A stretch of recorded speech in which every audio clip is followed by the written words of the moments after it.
Hello everyone, Clutch here from the SoDak Motorcycle Blog. I'm gonna stop and take a sip of water.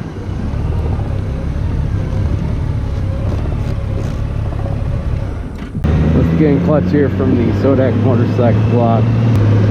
Here on a beautiful spring day here in May. I'm heading down, you guys don't recognize it, this is the Iron Mountain Road here in South Dakota.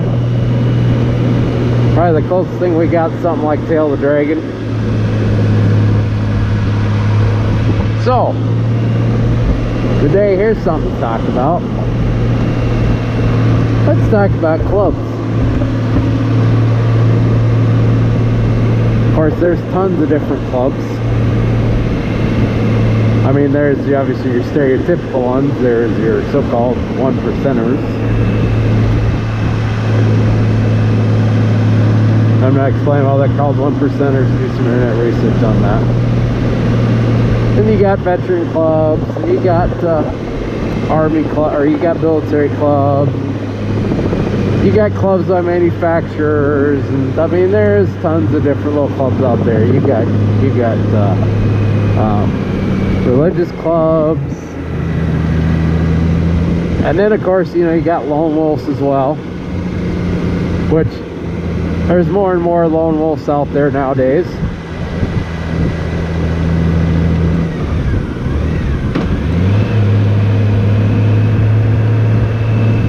Which I kind of wonder why that is.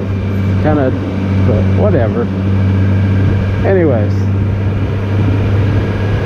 now a little bit about myself. I'm a member of a club that's called the Green Knights Military Motorcycle Club, and it's a obviously it's a military club. It is made up of, essentially, to be a member of that, you either got to be active in the Guard, the Reserve, and of course active duty, Armed Forces, or a Armed Forces civilian. So Department of the Army civilian, any, you know, civilians like that, essentially military civilian, or you have to be retired from them. So it's a kind of a limited group. Like it's not even a veterans club. It is a where that goes. It's basically, you got to be actively in it, or you got to be retired. There's no ways around it. So that's the club I'm a member of, and we're, you know, we got the standard things. You know, we wear cuts and we use road names, and we've got, you know, president. But we got all the standard positions that that you have.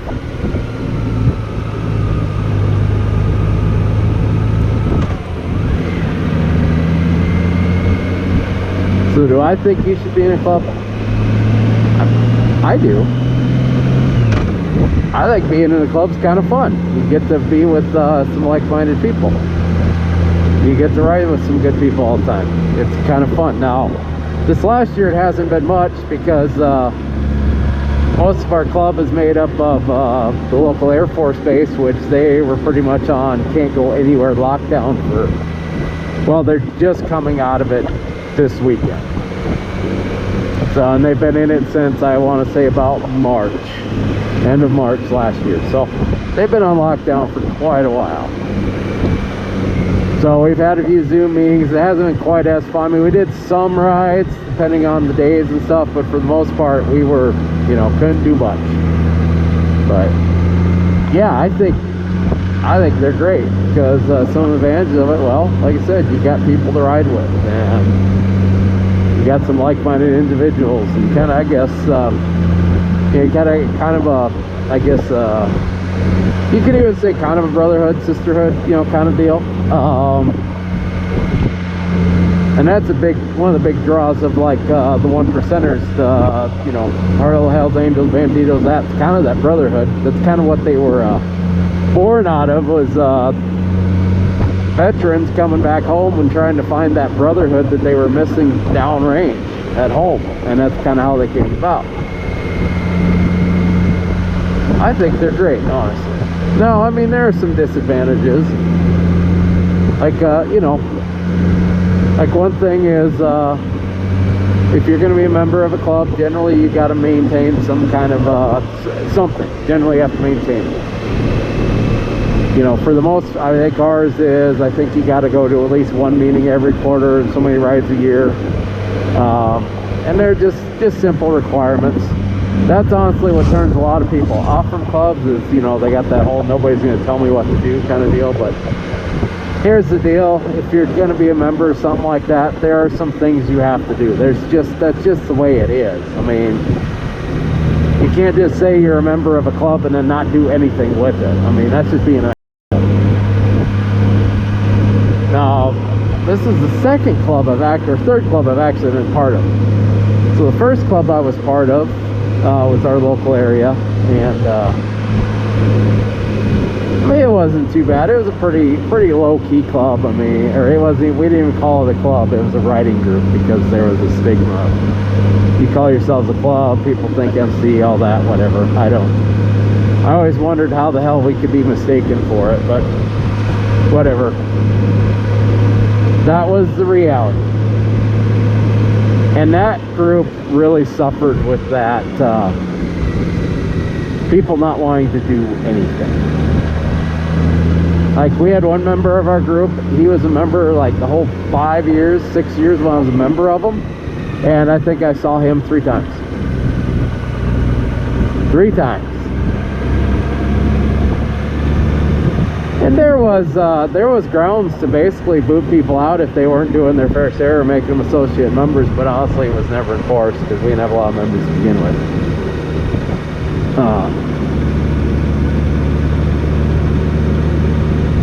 Come on, dude, figure it out. Thank God. Holy dude.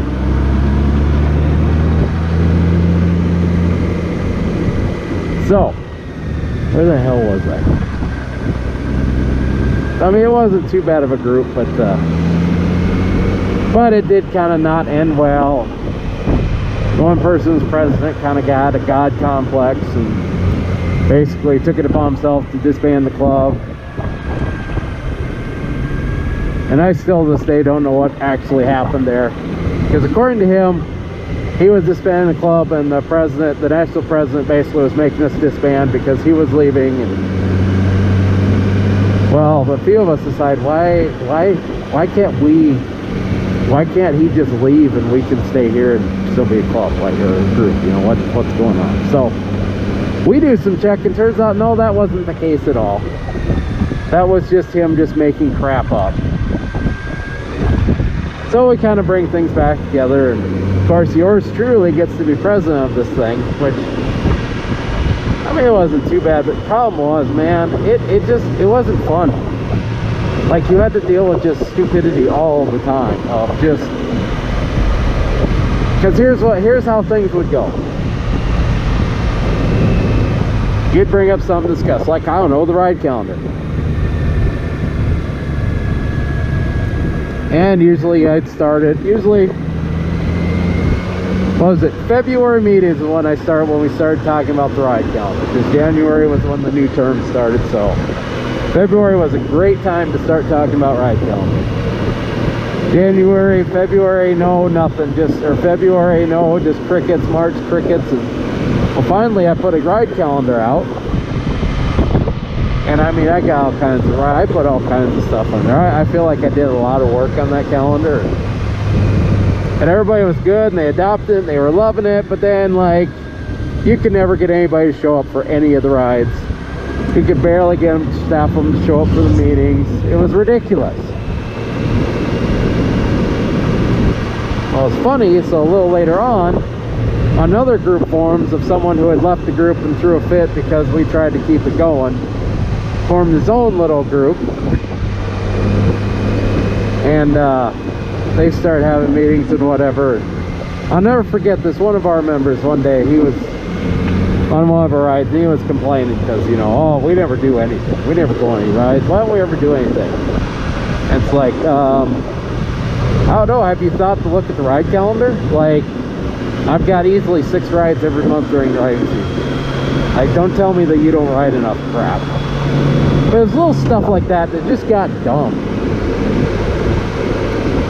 Well, then I had to stay as president, and you know, well then, because we're trying to set up as a 501c3 nonprofit because we support our local forgotten elderly. And my treasurer never set anything up. I mean, he kept saying he was doing it, but he never was. So finally, I decided I had to resign as president so I could be treasurer, so I could set all this up. Because I want taxes right. I mean, yeah, I had to pay $400 to the government to set this thing up, but I wanted this to be right. I wanted people to, when they donated to us, that they were, you know, they could go look us up online and they can discover us and they can find out what we're doing with the money and that we're registered and all that stuff. Because I'm very big on, let's follow the rules, do things the right way, so that way no one can say, oh, you're not doing stuff right. Plus, that way, if we ever had, like, we do like fundraisers at businesses and stuff, and I want to be able to say to the business, yes, we're legit, here's our tax ID number. Here's our taxes filings we file every year. Okay. So I do that, and well, the new president is not very, he likes the title, but he doesn't do anything with it. And finally, it just snowballs and snowballs, and finally, 3 days before a meeting in September, I get word that someone said there's no September meeting, and I said, well, that's news to me. Turns out I wasn't there in August, neither was a lot of our group. Well, the 3 people there, they decided to not have a meeting in September and not tell anybody. And what really aggravated me is we had one of our members bringing like 4 other people, prospective members to this thing, and we're just gonna not have a meeting and not tell anybody. Boy, that would have looked good. And that's where I said I had it. I sent a letter to the president, or I sent an email to the president, basically said I'm resigning effective today, and here's all the information for all the accounts. Good luck. And I'm kind of glad I did, because honestly, I feel like I was one of the few who was keeping that thing holding on. I tell you all this to tell you this. When you're talking about clubs, you know, don't just jump at the first one. You know, go out, look around, reach out to your friends, see what's out there, see what your interests are. If you're at a Harley Davidson and you want to just be a member of the Harley group, hug, then go for it. You know, go research, go ride with them, go enjoy it. You know, do your research, spend a little time looking into it. Like I said, I think clubs can be a lot of fun. So the next club I'm a member of, it is the Honda Riders Club, one of the last chapters of the Honda Riders Club here in the hills. And I was a member of them for about 2 years, and they weren't too bad a group to ride with. The one thing I liked about them, they actually rode and people actually showed up. When we had like an event going on, you never had to worry about not enough people volunteering to help something out. Like, that was always nice. Biggest reason I kind of drift away from them is, well, I think I threw the average age of that club by about 35 years. Yeah, like, I mean, quite a group of older, which is fine. I don't have a problem with older people. It's just, no, I'm 38. I'm not quite, you know, and at that time I was like 36. You know, I'm not, you know, that's not quite my age demographic, you know. The other thing was, basically, I actually got invited to join the Green Knights, which is actually a club I've been looking at joining for quite some time. And I really enjoy being with them. They're, you know, I went from throwing the average age by 35 years down there to, I probably had to make the average age just a little bit older in that club, because most of them are younger. You know, you're looking at probably, I'd say your median age is about 25, 26. Mostly military personnel. Well, all military personnel, obviously. So generally, it's a younger man's game.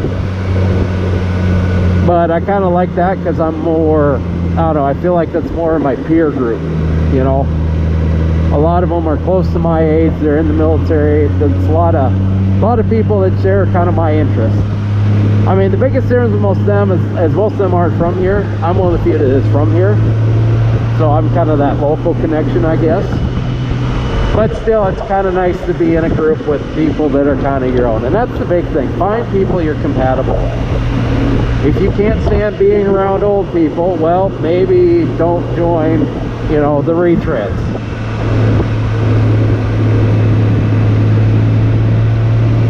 If you hate Jesus, don't be a member of, like, you know, the church clubs, you know, like,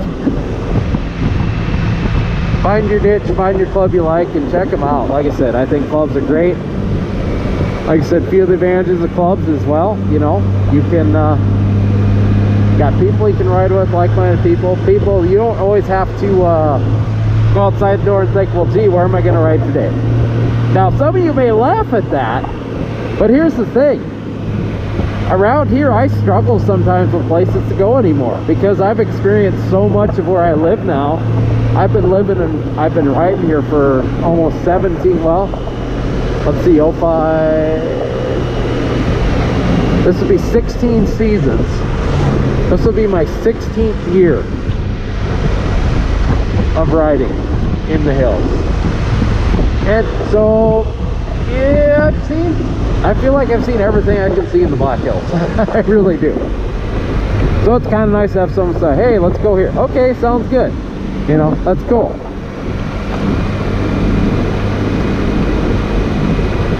It's a lot of fun. You can do stuff. You can do stuff for the community.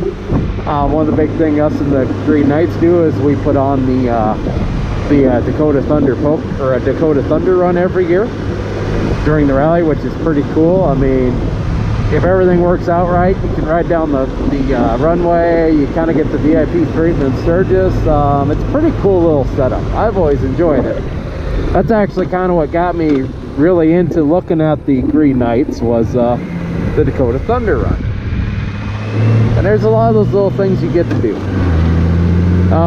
As far as setting yourself up for success in the club, the big part of it is, you know, you kind of get out of it what you put into it. You know, like you kind of determine whether it's going to be good or not. Like I said, you can get out what you put into it. If you put a lot into it, generally you're going to get a lot out of it. If you don't put a lot into it, well, you're probably going to leave disappointed. Other things with clubs, obviously, you know, you generally can't just, there's some of them you can't just walk in and say, well, I'm joining you right here, right now. Depending on the club, you know, there's certain things you got to meet. Obviously, 1%ers, you go through quite a process of, you know, hang around, and then they make you a prospect, and then you got to spend quite a while with the prospect, and, you know, it's part of the vetting process. It's kind of a way to show you, well, how bad does he or she want to be here? And the other clubs do that to the same extent. I know the Green Knights, there's basically you show your interest in joining. You pay basically you give them your dues for your, I think the first year, if I remember right, I think you got to give them, I think I had to give them like $50 for a patch. But granted, you don't get the patch. Basically, you put down your $50. That's your first year dues, whatever. And then after that, basically they vote you into the club. And that's how most of your clubs and riding groups work. It's kind of something like that. I know as those star riders, I think you got to do, you can be a guest for 3 meetings within a 6-month period.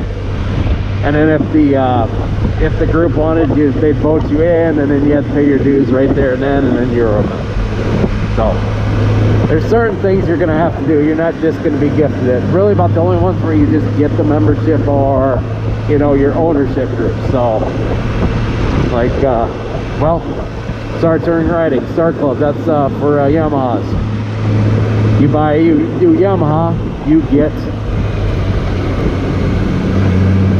you basically get a free year membership in the club. Hog's the same way. I'm assuming all the other rider groups are the same way. It's just that's kind of what they do.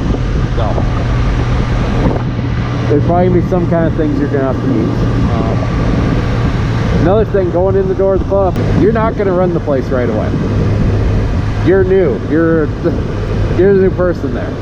So you're not just gonna waltz right into a club and basically be able to do whatever you want. And you know, you're probably not going to get the ride where exactly you want in the formation, because you're probably going to end up probably second or third right behind the prez, just because they kind of got to learn how you ride too.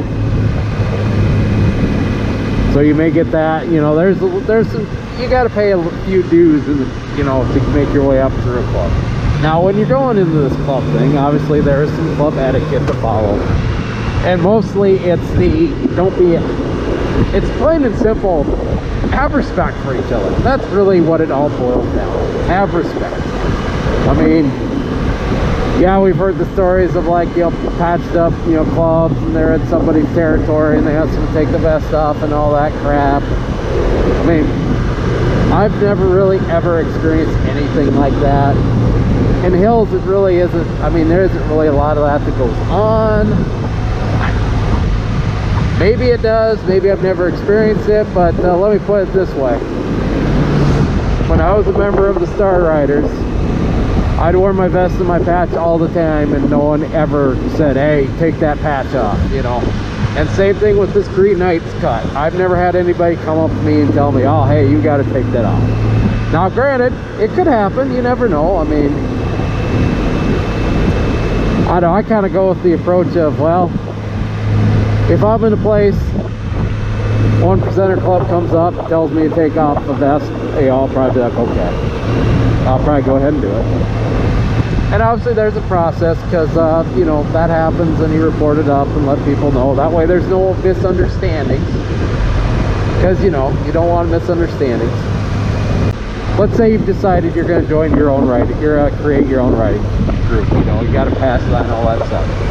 You know what, have a little courtesy, go talk to the coalition of clubs, you know, go, you know, talk with them about it, let them know what you're doing, go get it approved, because in the end, yeah, it's one more hassle. But I tell you what, would you rather have the hassle on the front end, or would you rather be, your club's been established for a year and the wrong person sees you in the, you know, in the bar with your cuts on and wants you to take your vest off, and then it's a big old fight over, no, I'm not, and then one thing leads to another, and yeah, it's bad. Why not just go make sure, go get its approval, all that stuff, and hell, why don't you get your club involved with the coalition of clubs too, because honestly, they're kind of they're a big important part of the area, and they kind of help fight for your rights to ride motorcycles and do your thing and take care of other riders. So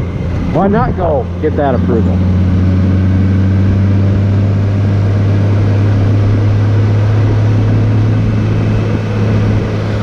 Now, here's reasons I wouldn't join a club.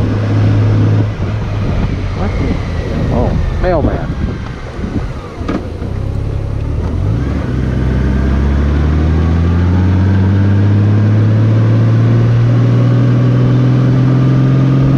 If you're one of those people that really has an issue with somebody saying you got to do certain things, like if the thought of you having to go to a meeting every month on a Saturday makes you like you think it's bullshit and all that stuff, maybe you shouldn't join the club. Just don't even bother. Another thing to kind of carry on with that, if when you're sitting there and they've got their standards they want you to meet, if you can't meet those standards or have any issues meeting those standards, don't even bother. Just don't do it. Because here's the thing, they have their standards to uphold, they have their bylaws to meet, and if you don't like it, well, don't join it. Simple as that. Another thing I'd say too is join it, and then, you know, maybe with the desire to eventually become one of those positions, you know, maybe become the sergeant at arms, or, you know, the vice president, or hell, even the president. I mean, there's tons of positions you can have. You know, be willing to do those positions. Because you don't want the same people doing those positions forever, because the same 6 people do everything in a club. Guess what? Eventually that club will die. That was one thing that really was bad with the Star Riders, was it got to the point where the same people did everything, and well, eventually the same people that did everything got sick of it and left, kind of like I did. So go to a club, become an active participant in it, and yeah, like I said, otherwise it's a great way to meet people. If you're in a national organization, you have many opportunities to meet people from all across the country. That was one of the best things about, I went to Star Days one year, and that was one of the best things about it. You get to meet other riders from other parts of the country, which is always fun. And eventually, when things open up for Green Nights, we do our national meetings every year too. I'm looking forward to that, so I can meet other knights from, you know, across the country. And already being a member of their Facebook group is it's pretty cool. It's kind of cool to see what other clubs are doing all around the world, obviously, because we have chapters in Europe as well. So, anyways, I'm Clutch here from SoDak Motorcycle Blog. If you are going to join a club, make sure that do what I said. Put everything. Remember, you're going to get out of it what you put into it. Go in there with an open mind, ready to meet some cool people, and hopefully go ride with some fun people as well. And there you go. So, I'm Clutch, SoDak Motorcycle Blog. Have a wonderful day. You ain't gonna get rid of me that easily. So, I'm here giving you the end screen spiel. So we're gonna have some videos pop up here. I got 3 videos. I also have a subscribe button here on the bottom right hand side, so please subscribe to the channel, hit that bell notification. If you're not convinced, check out one of those 3 videos. But seriously, you should seriously hit the subscribe button, because well, it's what all the cool kids are doing.